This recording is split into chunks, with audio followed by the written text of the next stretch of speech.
Good evening, everyone. Welcome to the meeting of the Lebanon Utility Service Board for October 21st, 2020. Let the record reflect that all board members are present, absent Jim Urban tonight, and that the meeting was properly notified and advertised. Please rise for the Pledge of Allegiance. Pledge allegiance to the flag of the United States of America and to the republic for which it stands, one nation, under God, indivisible, with liberty and justice for all. All right, first item tonight on the agenda is the approval of the minutes from the October 7th, 2020 meeting. Everyone had a chance to review those minutes? I make a motion that the minutes be approved as written. Second. Motion made by Aaron, seconded by Bill to approve the minutes from October 7th, 2020. Any questions or discussion about those minutes? All in favor signify by saying aye. Aye. Aye. Any opposed? All right. Next item on the agenda tonight is the Syracuse Drive water main replacement, and our general manager, Ed Baskell, is going to address the board. Actually, a minor change. I was going to have Mr. Travis Brown, who's works for Ryan, and Ryan's on vacation. I was going to have him come up to the podium and present that for us. Great. So come on up, Travis. Travis is one of our up-and-comers. Hey, Travis, welcome to the board meeting. Well, thank you. I'll try to make this as painless as possible. All right. I believe there's a topic here. Can everybody hear me on this thing? There you go. Close as you can if you can raise it. Perfect. Okay. Today's topic here is the water distribution system improvements on Syracuse Drive. The info that I'm presenting to the board here is the request of the board for the authorization to advertise a request for proposals for water distribution system improvements guaranteed savings contract program. The RFP will allow Lebanon Utilities to select a guaranteed savings contract provider based on qualifications to perform improvements to the water system. The initial phase of the program is the Syracuse Drive water main improvements. Per standard practice in the state of Indiana, future phases can be added to the program for up to 3 years after the execution of the initial guaranteed savings contract. The proposal for the Syracuse Drive water main improvements is to replace deteriorated water main along Syracuse Drive, Fairlane Drive, and Syracuse Court. In recent years, there have been numerous water main breaks reported within that area of this project, and at least one of those breaks caused significant private property damage. The most recent break actually happened last week in that same area. Let's make sure I understood. You say there's been another break in that area just recently? Yeah, last week. I'll be darned. Okay. This project generally includes approximately 3,400 feet of 6-inch ductile iron water main, new fire hydrant service connections, gate valves, various other options. The road surface in the area was recently rehabilitated, so the intent of the project would be to disturb as little roadway as possible and hopefully prevent another issue in the future. That's all I have. Right, thanks. As Travis mentioned, I know Syracuse has been on the radar for several years from issues we've had in that area. So this is an important project, and glad that we can start to address that. Anybody have any questions for Travis or Ed? I have a couple of questions. Has the engineering estimate of $1.25 million for the project changed? That I will have to defer to my buddy John Leitner here.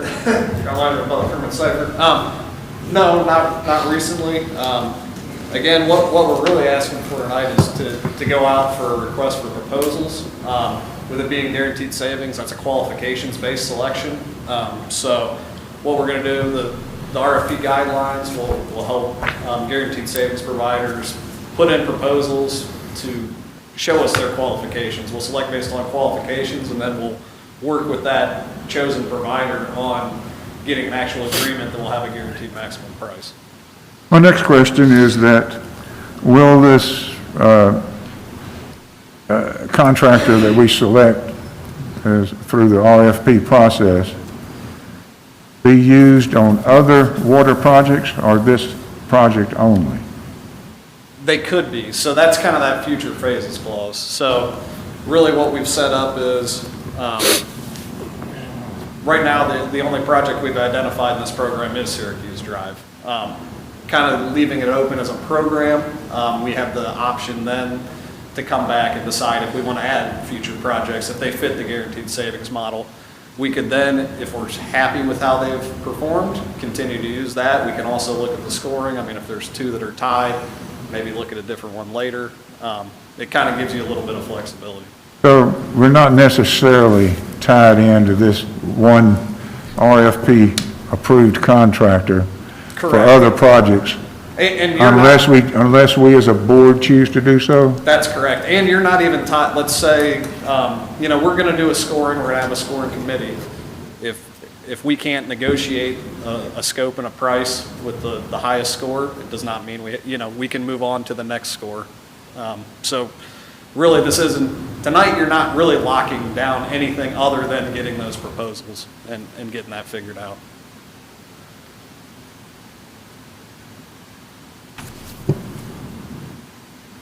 All right, any other questions?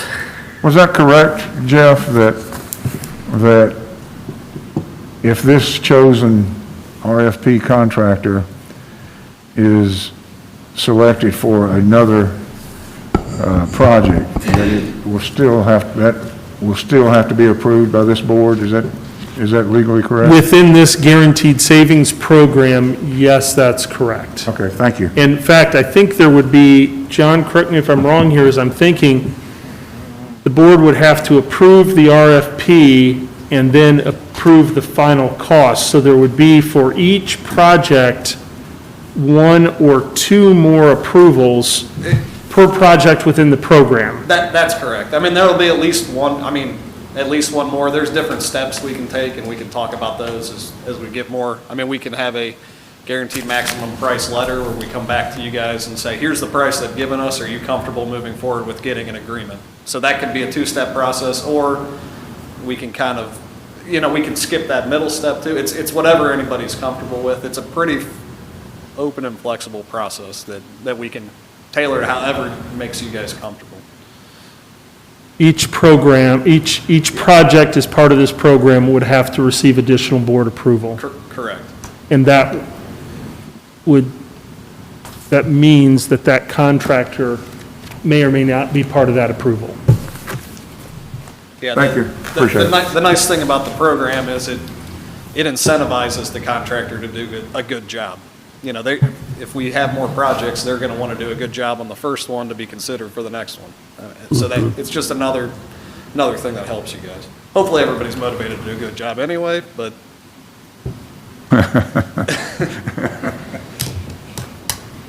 All right, thank you, gentlemen. Any other questions? No. If not, I would entertain any motions.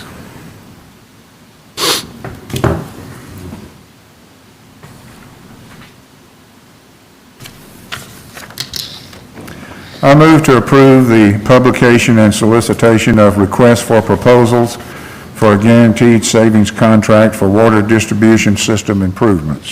Second. Motion made by Aaron, seconded by Bill to approve the publication and solicitation of requests for proposals for a guaranteed savings contract for water distribution system improvements at Syracuse Drive. Any other questions or discussion? All in favor signify by saying aye. Aye. Any opposed? All right, thank you, guys, appreciate it. Thanks, Thanks, Travis. Travis. Thank you. Next item tonight is customer service policies, and Sandra Morgan will address the board. Hi, Sandra. Good evening. And you're correct, I'm here today to talk about some of the customer service policies. And on October 12th, the IURC moratorium for suspending the late fees, deposits, and the non-pay fees expired, as well as us having to offer extended pay agreements.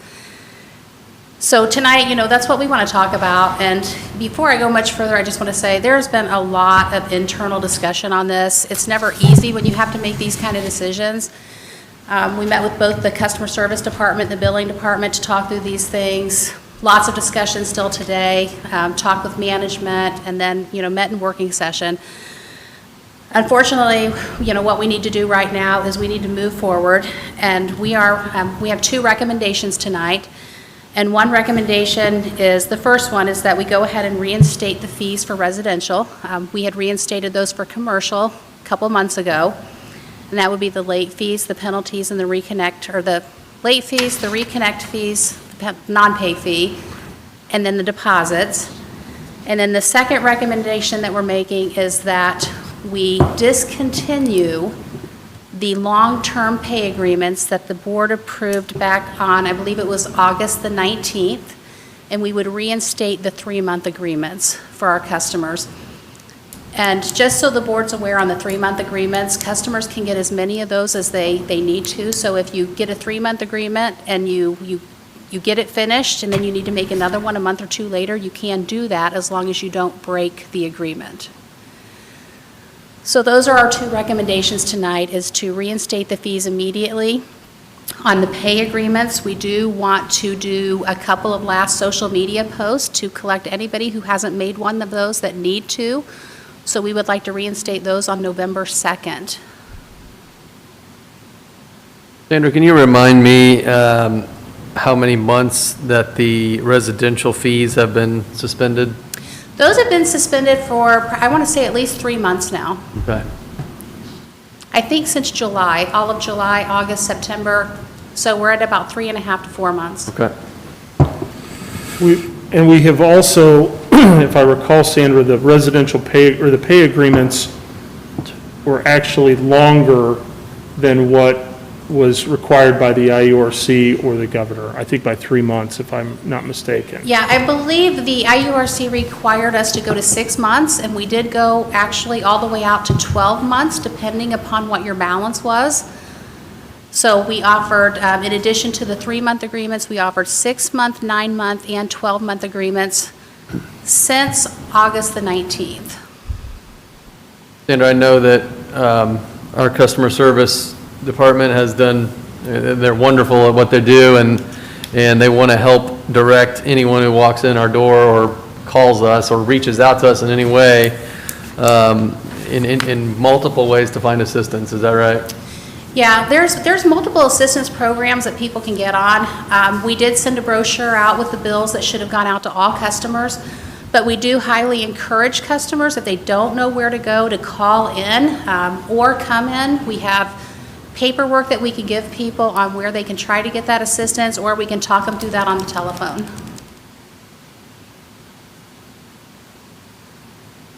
Right. Any questions for Sandra surrounding these 2 amendments here? I'd make a motion to reinstate all late fees, reconnection fee cost, and all other such charges for all residential accounts effective immediately.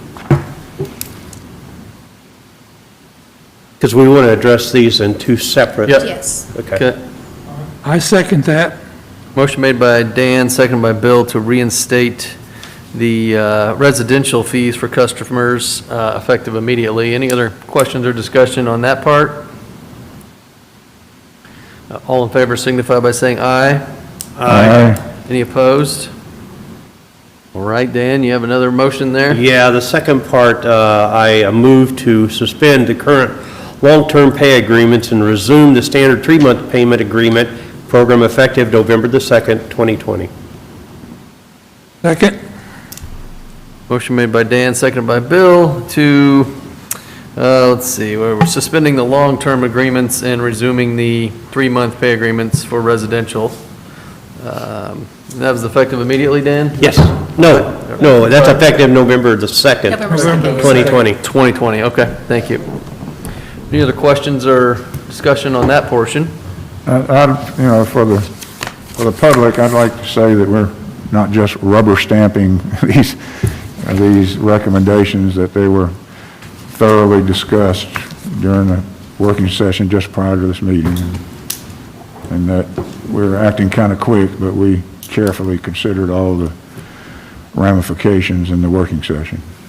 Yeah, it's a good point. Thanks, Aaron. There's a lot that goes into these agendas and discussions outside, you know, and it's so to ensure we understand everything, so. Okay, I had a motion by Dan, second by Bill. Any other discussion? All in favor signify by saying aye. Aye. Any opposed? All right, thanks, Sandra. Thank you. Next item is approval of the claims dated October 21st, 2020. Everybody had a chance to review the claims? I move to approve the claims dated October 21st, 2020, in the amount of $2,324,690.69. Second? Motion made by Bill, seconded by Aaron to approve the claims dated October 21st, 2020 in the amount of $2,324,690.69. All in favor signify by saying aye. Aye. Any opposed? All right, next item is any other business to come before the board. Anybody here on the board have anything? Or anything from Ed? Nothing. Nope. Any public comment tonight? Questions from the public? All right, well, it looks like our next utility board meeting will be on Wednesday, November 4th, 2020 at 5 p.m. Anybody have anything else before we adjourn?